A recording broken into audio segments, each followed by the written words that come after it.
Selamat pagi anak-anak SDH Bogor. Shalom. Sangat bersuka cita, bersyukur kalau pagi hari ini kita masih bisa berkumpul meskipun secara virtual. Hari ini kita akan sama-sama merayakan hari Natal sebagai kelahiran Tuhan Yesus datang ke dunia. Nah, hari ini ada Ibu Tenri bersama dengan Pak Adi yang akan menemani anak-anak untuk kita bersama-sama merayakan Natal di hari ini. Oke, untuk memulai Natal kita akan bernyanyi terlebih dahulu. kita akan menaikkan pujian kita 1000 lilin.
Baik, demikianlah pujian kita yang pertama. Sebelum kita memulai dengan acara berikutnya, kita akan mulai dengan doa terlebih dahulu ya Bu ya. Iya, betul Pak. Baik, saya akan pimpin dalam doa. Mari kita berdoa.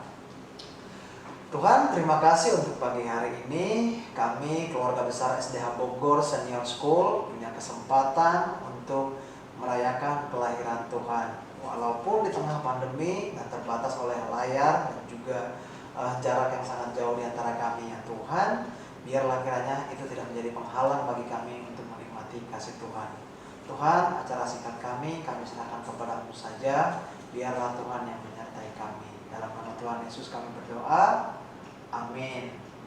Bu Tenri, ngomong-ngomong nih ya tentang Natal SDH Bogor, kira-kira tema Natal tahun ini apa ya Bu ya? Oke, jadi sekarang Ibu akan menjelaskan apa kira-kira yang menjadi tema Natal kita tahun ini. Di tengah-tengah pandemi seperti ini gitu ya, kita merasakan banyak kesulitan, kita merasakan kesusahan.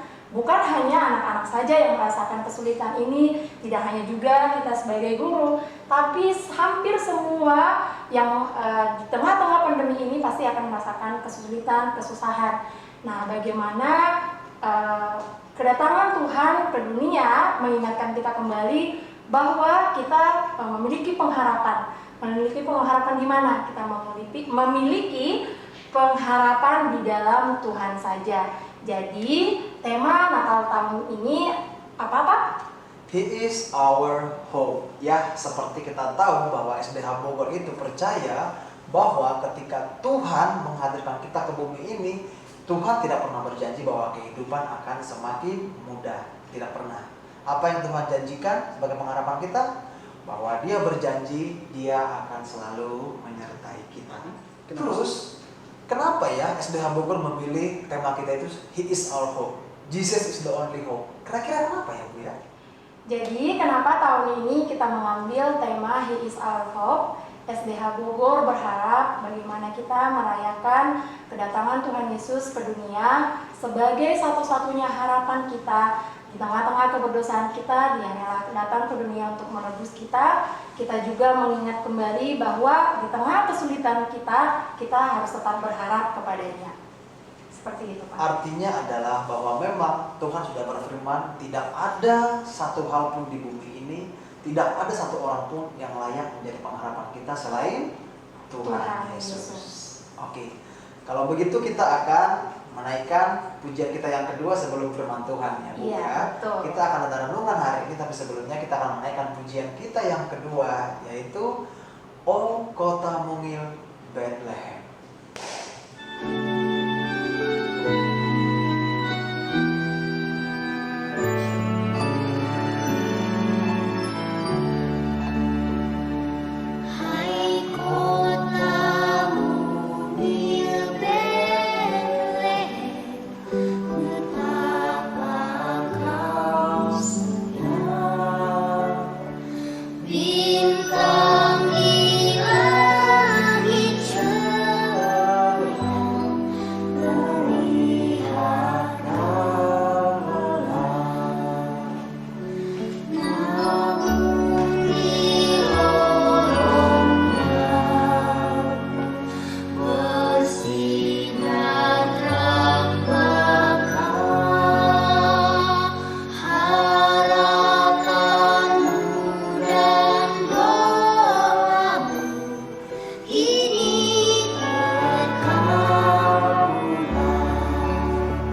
di langit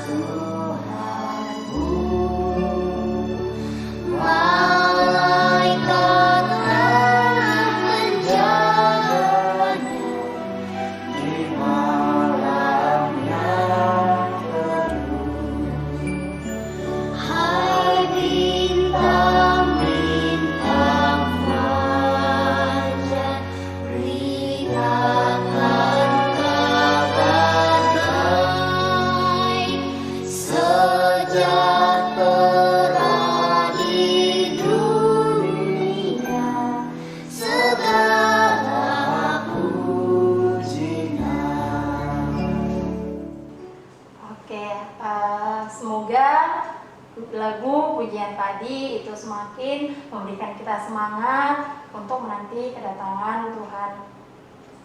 Ini saatnya kita mempersiapkan hati untuk mendengarkan firman Tuhan. Anak-anak sekalian, silakan disiapkan Alkitabnya dan catatannya. Kita akan mendengarkan firman Tuhan. Yuk sampai kelas 10, bagaimana kabar kalian di rumah?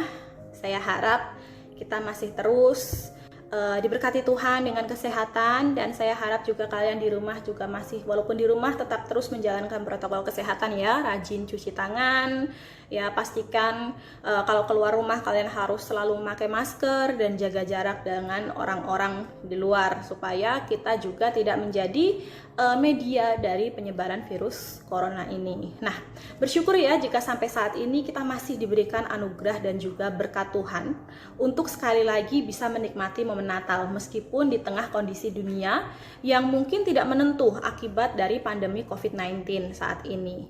Ya, namun percayalah bahwa selalu ada pengharapan di tengah kondisi yang tidak menentu seperti sekarang ini. Nah, saat ini kita akan mendengarkan kebenaran firman Tuhan yang diambil dari kitab Roma 15 ayat yang ke-13. Dan fokus dari kebenaran firman Tuhan hari ini adalah mengenai pengharapan.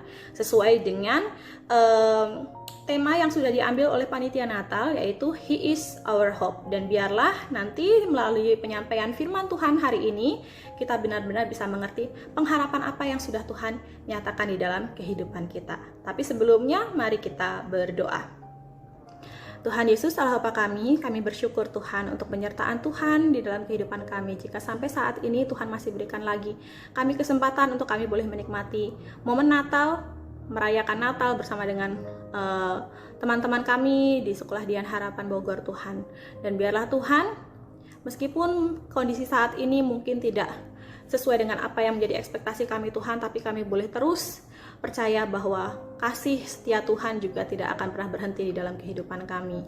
Dan biarlah saat ini kami akan mendengarkan firman-Mu. Berkati kami untuk kami boleh mendengarkan firman-Mu dengan baik, sehingga firman-Mu boleh tertanam dalam hati kami. Berkati juga lidah bibir hamba-Mu yang akan menyampaikan firman-Mu, sehingga apa yang boleh dinyatakan itu semua sesuai dengan kehendak-Mu saja ya Bapa. Terima kasih Tuhan, terima kasih Bapa, di dalam nama anak-Mu yang tunggal, Tuhan kami Yesus Kristus kami berdoa. Amin. Oke, nah hari ini kita akan membaca di dalam kitab Roma 15 ayat yang ke-13. Saya akan bacakan bagi kita semua. Semoga Allah, sumber pengharapan, memenuhi kamu dengan segala sukacita dan damai sejahtera dalam iman kamu, supaya oleh kekuatan Roh Kudus kamu berlimpah-limpah dalam pengharapan. Jadi di sini ada satu kata yang saya garis bawahi, yaitu pengharapan. Nah, sekarang kita akan melihat apa itu pengharapan. Jadi pengharapan itu berasal dari kata harapan, yaitu keyakinan akan adanya sesuatu yang baik di masa yang akan datang. Jadi satu keyakinan, jadi pengharapan itu adalah berbicara mengenai keyakinan bahwa akan ada sesuatu yang baik yang akan saya dapatkan atau saya terima di masa yang akan datang. Sehingga pengharapan ini menjadi satu hal yang sangat penting di dalam kehidupan kita manusia. Bahkan dikatakan, saya agak sedikit lupa dengan satu quotes, tapi saya pernah ingat sekali ada quotes yang mengatakan begini, saya lupa pastinya ya, manusia bisa bertahan tanpa makanan sekian hari, bisa bertahan tanpa minuman sekian hari, tetapi manusia tidak bisa bertahan 1 detik pun tanpa pengharapan. Jadi pengharapan itu menjadi satu hal yang sangat penting di dalam kehidupan kita manusia. Kenapa? Karena harapan atau pengharapan itu adalah satu-satunya alasan bagi kita untuk kita bisa bertahan di dalam kondisi tersulit di dalam kehidupan kita, dan juga untuk kita bisa berjuang keluar dari kondisi yang tersulit itu. Nah, di sini nanti kita akan melihat kondisi tersulit apa sih yang saat ini sedang dihadapi oleh manusia, dan pengharapan seperti apa yang Tuhan berikan di tengah kondisi tersulit itu. Baik, jadi kita akan melihat sama-sama ya. Ketika manusia pertama kali diciptakan oleh Tuhan, Tuhan itu memberikan satu rencana yang indah dalam kehidupan manusia.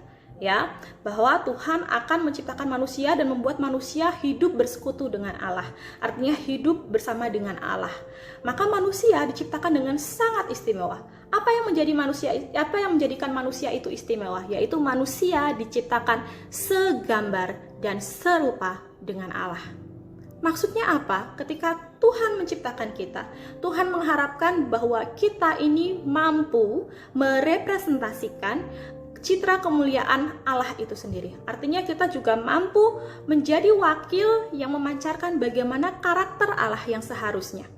Jadi kalau misalnya Allah itu adalah Allah yang penuh kasih, maka kita juga seharusnya hidup dengan penuh kasih. Jika Allah itu adalah Allah yang adil, maka kita juga harusnya hidup sebagai orang yang adil. Ketika Allah kita adalah Allah yang sangat baik, maka kita juga harusnya sangat baik. Tetapi anak-anak, kalau kita melihat kondisi yang ada saat ini, dunia yang ada saat ini, sepertinya manusia itu sangat jauh dari apa yang sudah kita sampaikan tadi. Kenapa bisa begitu? Kita lihat saja di berita ya, berita pembunuhan, berita perampokan, bahkan mungkin di dalam lingkungan kita sendiri ada pembulian, ada sesuatu yang tidak menyenangkan hati kita juga ya, yang kita lakukan juga mungkin kepada orang lain yang membuat mereka juga tidak nyaman dengan hal itu. Artinya karakter kita pun tidak merepresentasikan bagaimana karakter Allah yang sesungguhnya. Kenapa hal itu bisa terjadi? Satu-satunya alasan hal itu terjadi adalah dosa. Ya, jadi dosa itu sudah memisahkan dan merusakkan kita semua, sehingga kita tidak lagi mampu menunjukkan citra kemuliaan Allah yang sesungguhnya dalam kehidupan kita. Jadi kalau misalnya diumpamakan seperti cermin ya, ketika manusia belum jatuh di dalam dosa, cermin itu tuh utuh gitu. Jadi kita bisa melihat, oh ketika Tuhan ciptakan saya, oh saya itu harusnya seperti ini, mata saya itu harusnya begini, hidung saya itu harusnya begini. Tetapi kemudian ketika dosa itu datang, cermin itu retak ya. Mungkin nggak hancur berkeping-keping, tapi itu retak dengan, kalau misalnya kalian bayangkan cermin kita lempar dengan sesuatu, dia retak yang halus-halus begitu. Sehingga kalau kalian gunakan untuk bercermin, apakah itu bisa benar-benar mendefinisikan atau menunjukkan diri kalian yang sesungguhnya? Tidak. Pastinya tidak. Kenapa? Kita tidak bisa melihat diri kita yang utuh. Yang sebenarnya yang Tuhan mau itu seperti apa? Kita tidak bisa melihat. Sehingga kemudian hal itu membuat tindakan kita pun terus hidup di dalam dosa. Karena kita melihat, oh diri saya retak-retak seperti ini. Oh berarti saya harus menjalankan sesuatu sesuai dengan apa yang saya lihat, gitu ya. Nah, kabar buruknya juga anak-anak, ada 2 kabar buruk di sini. Kabar buruk yang pertama adalah dosa itu membuat kita tidak dapat datang kepada Tuhan. Kenapa? Karena Allah kita adalah Allah yang kudus. Dan Allah kita tidak bisa tersentuh sama sekali oleh kecemaran, yaitu dosa itu sendiri. Dan kabar buruk yang kedua adalah sekuat apapun kita berusaha, sehebat apapun yang kita lakukan untuk kita bisa berusaha keluar dari belenggu dosa itu, tetapi pada kenyataannya kita tidak akan pernah bisa keluar dari dosa selamanya. Artinya dengan usaha kita sendiri, kita tidak akan pernah bisa keluar dari belenggu dosa. Nah, kondisi inilah yang tadi kita sebut sebagai kondisi terburuk, kondisi tersulit yang harus dihadapi manusia. Dan kondisi itu membuat manusia seolah-olah tanpa harapan. Ya, jadi kalau misalnya dibayangkan ketika manusia jatuh di dalam dosa, misalkan ini Allah, ini manusia, maka di tengahnya ada jurang pemisah yaitu dosa yang membuat manusia tidak bisa datang kepada Tuhan. Nah, tetapi ada satu kabar baik, yaitu bahwa Allah mengasihi kita. Itu adalah satu kabar baik. Sehingga kalau kalian baca dari Yohanes 3 ayat 16, karena begitu besar kasih Allah akan dunia ini, sehingga ia mengaruniakan anaknya yang tunggal, supaya setiap orang yang percaya kepadanya tidak binasa, melainkan beroleh hidup yang kekal. Kabar baiknya adalah karena Allah mengasihi kita, maka Allah berinisiatif untuk memberikan anaknya yang tunggal, yaitu Kristus, Tuhan Yesus sendiri, untuk datang menjadi korban penebusan bagi kita. Ketika Tuhan Yesus datang di dalam dunia, dia adalah 100% Allah dan juga 100% manusia. Kenapa harus seperti itu? Yesus harus 100% manusia. Kenapa? Karena dengan demikian, maka penebusan pengorbanannya di atas kayu salib itu menjadi sah. Kenapa? Karena yang memang harus menanggung hukum dosa, kutuk dosa, itu adalah manusia itu sendiri. Maka Yesus harus menjadi 100% manusia. Tetapi Yesus juga 100% Allah. Kenapa Yesus 100% Allah? Karena Yesus tetap, ketika Yesus ada di dalam dunia ini, Tuhan Yesus ada di dalam dunia ini, dia tetap memiliki karakter ilahi. Dia tetap memiliki keilahiannya. Dia bisa melakukan banyak hal sebagaimana yang bisa dilakukan oleh Allah. Dan satu lagi yang paling penting, karena Yesus adalah 100% Allah, maka Yesus juga tidak berdosa. Kok bisa seperti itu? Kok bisa 100% Allah, 100% manusia? Ini nggak masuk akal dong. Ya memang tidak masuk akal, selamanya tidak akan pernah masuk akal. Kenapa? Karena logika yang kita gunakan saat ini, pemikiran, akal yang kita gunakan saat ini adalah akal atau pemikiran manusia yang terbatas, ciptaan yang terbatas, yang tidak akan pernah bisa menyelami pemikiran Allah yang tidak terbatas. Nah, itu tadi adalah satu kabar baik, bahwa dengan kedatangan Tuhan Yesus Kristus ke dalam dunia ini, menyelamatkan kita dari belenggu dosa ini, kita menjadi memiliki harapan yang sebelumnya kita hidup tanpa pengharapan, yaitu kenyataan bahwa kita sudah jatuh di dalam dosa, kenyataan bahwa selamanya kita tidak akan keluar dari dosa, selamanya kita tidak bisa datang kepada Allah, kita tidak punya masa depan, karena kita pasti sudah masuk ke dalam kematian yang kekal. Tetapi Tuhan berikan pengharapan itu, yaitu pengharapan sejati di dalam keselamatan yang Tuhan berikan di dalam kehidupan kita. Sehingga kita punya keyakinan yang baru, bahwa suatu hari nanti saya memiliki kehidupan yang lebih baik lagi. Ada sesuatu yang indah yang saya terima. Apa itu sesuatu yang indah? Yaitu hidup bersama dengan Allah, hidup bersama dengan Bapa di surga. Nah, satu harapan baru Tuhan sudah berikan bagi kita, sehingga kita tidak lagi dibayang-bayangi oleh dosa dan terus hidup di dalam kegelapan, tetapi kita boleh melihat satu terang yang nyata, yaitu terang Kristus itu sendiri yang menunjukkan jalan yang benar bagi kita untuk kita boleh keluar dari dosa itu. Sehingga kelahiran Yesus itu memberikan kita satu pengharapan akan kehidupan yang lebih baik di masa yang akan datang, yaitu kehidupan kekal bersama dengan Bapa di surga. Sehingga Natal itu bukan hanya sekedar sebagai kegiatan tahunan. Oh, Natal itu ya tahun ini ada, tahun depan ada, ya udah kegiatan tahunan begitu saja. Tetapi kita harus mengerti makna Natal yang sesungguhnya. Natal itu adalah satu peristiwa yang sangat istimewa dalam kehidupan kita. Kenapa? Karena melalui momen Natal ini kita menerima pengharapan. Ada satu pengharapan yang Tuhan berikan kepada dunia yang saat itu sedang hancur, yaitu pengharapan akan keselamatan.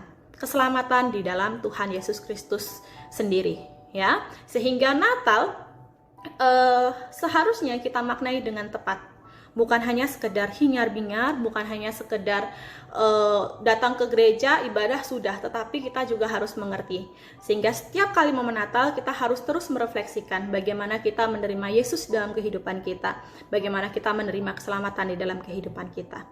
Untuk itu saya harap Natal kali ini juga terus mengingatkan kita tentang adanya pengharapan sejati di dalam Kristus, ya, bahkan dalam kondisi yang mungkin saat ini tidak menentu. Dan kita percaya, jika Tuhan izinkan hal ini terjadi, kondisi pandemi COVID-19 ini boleh terjadi di dalam kehidupan kita, khususnya di Indonesia saat ini, artinya juga Tuhan akan tunjukkan jalan keluarnya dan Tuhan akan terus menopang jalan kita ke depannya. Percayalah, jika Tuhan sudah menyertai kita sampai saat ini, Tuhan juga terus akan menyertai kita sampai pada kehidupan selanjutnya, gitu ya, sampai kepada kesudahannya. Dan percayalah bahwa kita masih memiliki satu-satunya sumber keselamatan di dalam kehidupan kita, sumber pengharapan di dalam kehidupan kita, yaitu Yesus Kristus sendiri. Demikian yang bisa saya sampaikan pada hari ini. Kita akan menutupnya di dalam doa. Mari kita berdoa. Tuhan Yesus Allah Bapa kami mengucap syukur Tuhan untuk penyertaan Tuhan di dalam kehidupan kami ya Bapa. Terima kasih Tuhan untuk firman-Mu yang sudah boleh kami dengar pada saat ini Tuhan. Kembali lagi Tuhan, kami diingatkan bahwa peristiwa Natal adalah peristiwa yang sangat istimewa, di mana Tuhan sudah memberikan harapan bagi kehidupan kami yang tanpa harapan. Ketika kami jatuh di dalam dosa, kami sudah kehilangan kemuliaan Allah.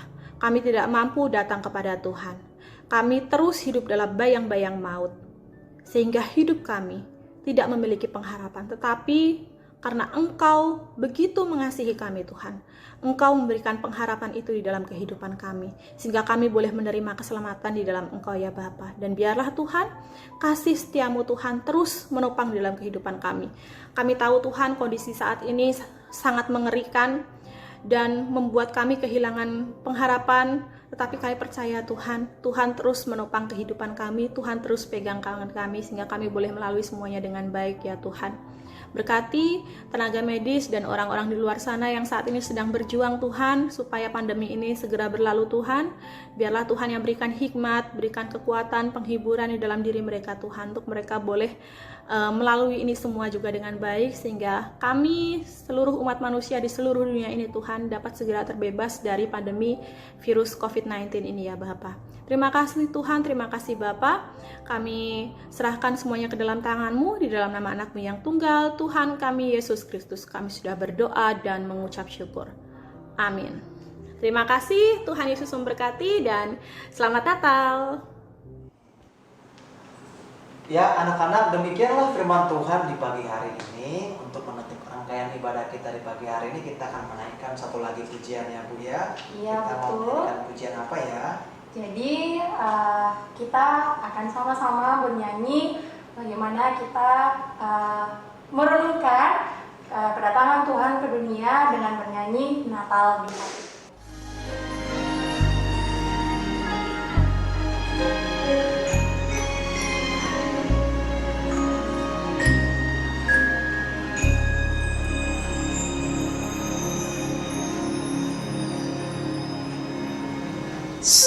Seperti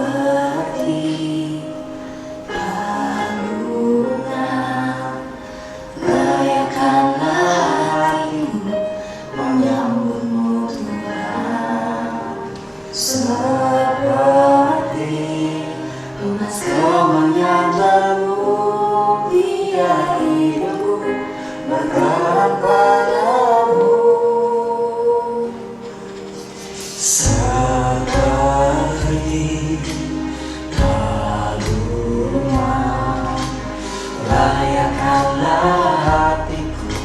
menyambutmu Tuhan. Seperti emas menyandangmu, biar hidupku berkenan padamu. Sebab mata takkan berarti tanpa kasih-Mu. Lahir di hatiku hanya bersamamu, Yesus, ku rasakan selalu. Indahnya Natal di hatiku.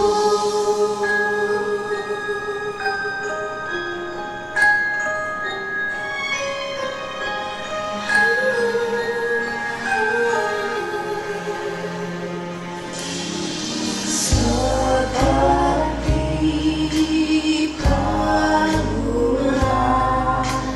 layakkanlah hatiku menyambutmu Tuhan.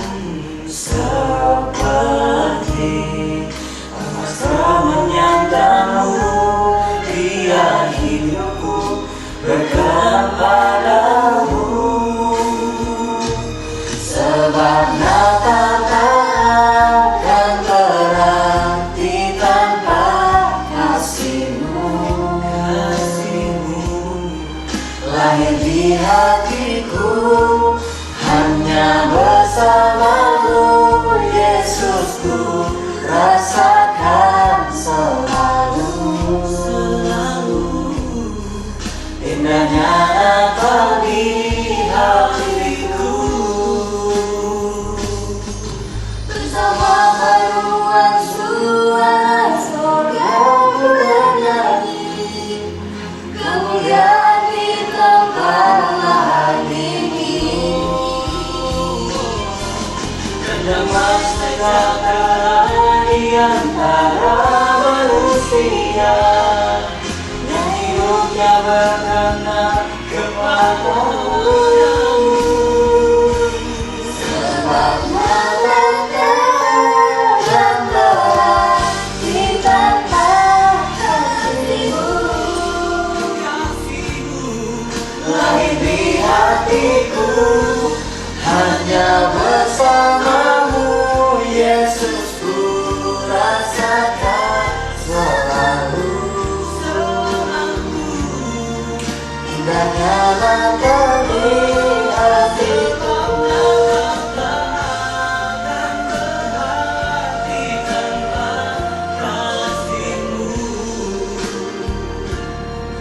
Lahir di hatiku hanya bersamamu, Yesus, ku rasakan selalu. Indahnya Natal di hatiku. Baik, demikianlah ibadah Natal kita di pagi hari ini. Semoga damai Natal terus ada di dalam hati kita, sebagaimana lagu pujian terakhir kita nyanyikan. Untuk mengakhiri ibadah kita akan bangkit berdiri semuanya. Kita akan menaikkan pujian We Wish You a Merry Christmas.